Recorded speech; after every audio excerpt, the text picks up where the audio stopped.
Episode 19.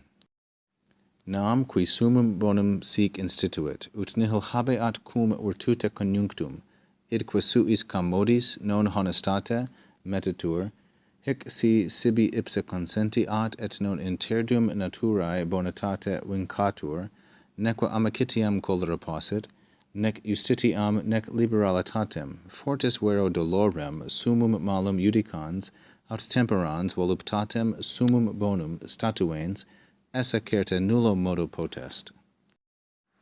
For, Cicero says, referring to those who overturn per veritant omne officium, the one who establishes the highest good, summum bonum, in this way, such that habeat nihil, it shares nothing in common with virtue, cum conjunctum virtute, or cum virtute conjunctum, and, that's the que, he measures it, id referring to the summum bonum, by his own advantage and not by moral uprightness.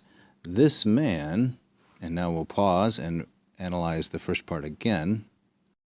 Notice we have this qui clause here, all of which modifies hic, and it has two verbs, instituit and metitur, both in the indicative, and this sic here introduces a further subordination with the ut clause, ut through conjunctum, and I am taking it as a result clause, in such a way that the summum bonum is the chief and highest good, as I've heard it put somewhere.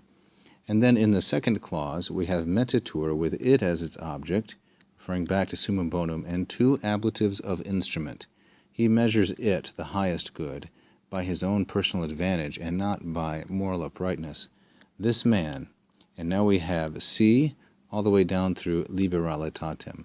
And this takes two verbs here. We have consentiat in the present subjunctive and possit. This is thus a future less vivid, a should-would clause, as it's, or conditional as it's sometimes called.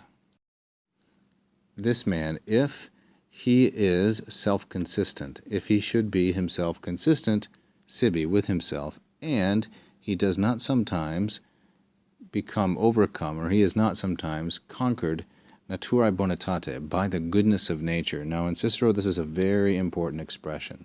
This is Stoicism combined with the Roman mos maiorum, the goodness of nature. There is in nature an inherent goodness which will overcome even the Epicureans sometimes. If he is such a man, self-consistent, and not sometimes overwhelmed by nature's goodness, the inherent goodness, he is able, possit, neither to cultivate friendship, amicitiam cholera, nor to cultivate justice, nor to cultivate even any sense of freedom, liberalitatem, or free-mindedness, not libertatem, but those qualities that are germane to a free-born citizen.